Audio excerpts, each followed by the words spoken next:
I want to shoot this kind of video for you guys to specifically go over a question that I was recently asked. I received a DM of someone that basically had asked me, do you need college to be successful?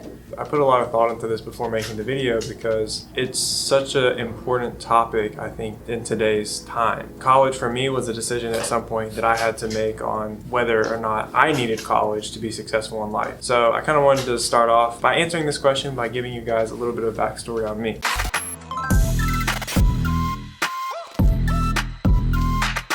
So I actually did dual enrollment when I was at high school. I attended Auburn University at Montgomery online and Troy University online, and attended basically my freshman classes. So I knew that I wanted to be an accounting major before I ever went to college. Accounting made the most sense for me, being a business owner, and also it's one of the most universal business degrees that you can get. That was my thinking in terms of making that decision on getting that major. So because of that, I was able to actually get the course curriculum online, which you can do this for any college that you want to attend. For those listening out there that are still in high school, I would recommend you try to pick your major before you graduate. It's very important. My point in all that is that because I knew I wanted to be an accountant and I knew that I would be going to Auburn University, I had to make sure that XI Repair could self-sustain without me the days that I was working at the shop. So I made preparations for training a team up through high school so that the days that I was working there at Auburn, they could be here. Because I knew that I wanted to be the accounting major and I had the course curriculum from Auburn, I was able to basically take the equivalent courses that I needed as a freshman there, figure out what those equivalent courses are at Troy University online and Auburn University online, and take those courses my junior and senior year of high school. So the summers of after junior year and throughout senior year, I took multiple courses, and then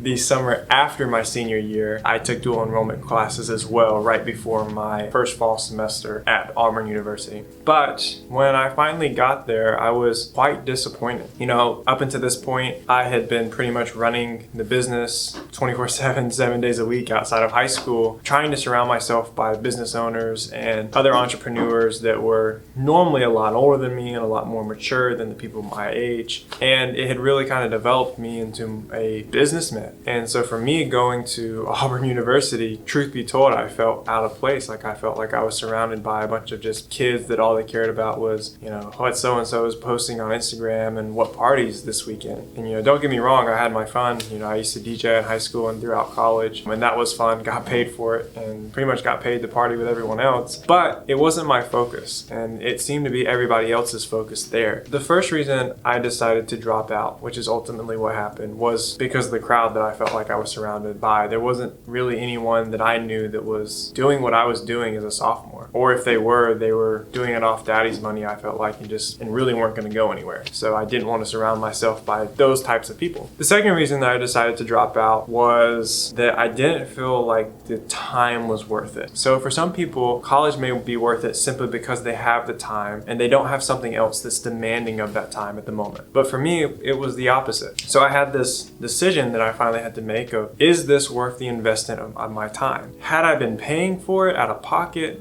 the answer would be absolutely not. I don't think I would have ever gone. But I was on a full ride scholarship at the time to Auburn, so felt like I could justify it by it being free. But what I didn't think about in the cost of going to Auburn was my time. 2 or 3 years later, that decision has held up to be probably one of the best decisions I ever made in my life. Another reason I think that really went into it was, man, they treat you like kids. I felt like I was like at extended high school at Auburn. Like there's these little stupid rules of this and that and another. And I remember one particular instance in a business class where, everyone else would typically be like really involved and I guess answering questions and stuff like that. But for me, I was always on my laptop, trying to message customers back or this, that, or another in classes that I didn't need to pay attention for. Like I was a smart kid. When I took chemistry, I had taken AP chemistry at Brewtech and it was 3 times as harder than what I was having to take at college. So, I didn't need to know that. I already knew the information. Why did I need to pay attention? I was just forced to be there because I had to make another check on my resume essentially to be able to get my degree at the end of the year. So my point is I didn't pay attention a lot, and a lot of my teachers and professors would pick up on that. And one actually pulled me to the side in one of my business classes, and she was like, "Hey, you turn all your work in on time. Your projects are great. Blah blah blah. Your grades are great. But I just feel kind of wanted to ask you why you don't pay attention in class. It is concerning."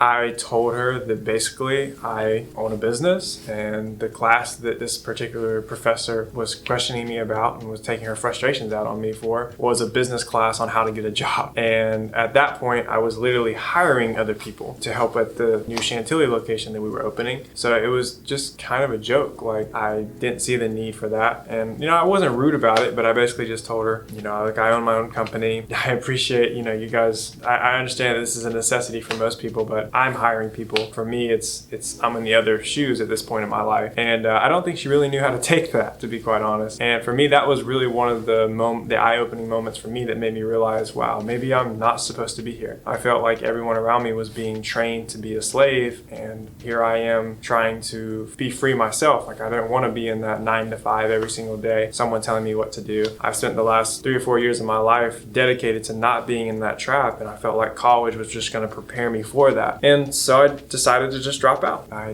called Sarai one day and said, I'm done with this. I'm dropping out, and she was very open about it and just very accepting of my decision in that. And I walked to the counselor's hall and just basically said, I'm done, what I need to do, what I need to pay, how do I get out of this? They tried talking me out of it and saying that, this was a bad decision. Quite frankly, were really rude about it, to be honest. I insisted no. I'm like, they went on to tell me like I needed my parents' permission or something to sign off on this and all this bull crap. And I'm like, look, I pay for my stuff. My parents are not even involved with my college school. There's not one parent of mine on my paper. I haven't lived with my parents in years. They're not involved in this. And they literally were trying to tell me I couldn't drop out without their signatures, which is just stupid. But nonetheless, I got through that. They finally let me go and get all my stuff out, and had to pay for some of the courses. But at the end of the day, it was probably one of the best decisions I ever made. I got a U-Haul truck, and Soraya came up there one day and helped me get all the stuff. We packed everything up and brought it down here. Ended up getting a place of my own and built the company. So that's a long story, but I hope that when you guys learn something from the story that you can apply to yourself. But to really answer the question, no, you do not need college to be successful in life. It's unfortunate that most teachers are just pounding kids down their throat. Oh, wait, what college are you going to? What college are you going to? What college are you going to? That's the wrong question that they should be asking. The question that they should be asking is, what do you want to do in life? Where do you want to be in life? And then helping kids reverse engineer how you get there. For example, kids that want to be rappers, right? Like there's so many kids in my school that wanted to be that. If teachers really cared about them and they saw that these kids were talented artists, which a lot were in my school, then they would stop and they would say, okay, the average music artist has years of making himself and perfecting his craft before he just goes viral and blows up. Now, very few people just put out one mixtape and then blow up. It doesn't work like that. They should explain that maybe, in order to be able to be this musician that you want to, you got to start off by getting a job or just having some income, so at least you can have a home and be stable before you can go out and be your own musician. Or another scenario, maybe you want to be a doctor, so help that particular kid reverse engineer how to become a doctor. You don't just go to college. It's not that simple. More importantly, prepare them for what that job may or may be like, because not everyone at 17 really knows what they want to be. That being said, no, I do not think college is required to be successful in life. I'm a prime example of you don't need college to be successful in life. For a lot of people who never had that successful person to be around, or that person that was motivated, or that person that was there for a common goal, you're around a lot of people that you can open doors through. I will say that, whether it's a professor, whether it's a dean at the school, if you can get into the right pockets, then you can possibly climb the ladders and be successful. But it's not the only way.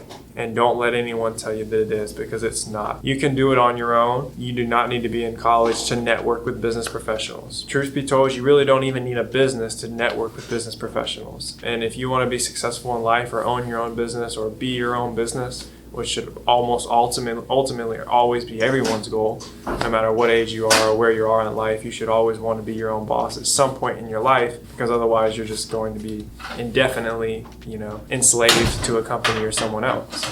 Even our team members, I always say, look, I want to help you create a side hustle. Start out with a side hustle and then grow it into something bigger, so one day you can have something for yourself. The goal shouldn't be to just work under someone else for the rest of your life. There should be maybe a period where you do, because you can learn valuable skills from that person that will stick with you for the rest of your life. Point being, back to the subject matter, you don't need college to be successful. It's not the only route to make money in life, which ultimately I think is what most people define as successful. And I think this particular person was really insinuating that when they asked me that question, or referring to the financial side of success when they asked me that question. You know, if you have a degree in electrical engineering, but you've never worked on a computer before, and you're competing with the guy's resume who does micro soldering on a regular basis and has fixed phones for the past 6 years, I'm gonna pick that guy. I don't give a crap about your fancy degree from MIT. At the end of the day, you could have cheated your whole way up to that. And if you have a 4.0 GPA, good for you. Results are what matters. Once you get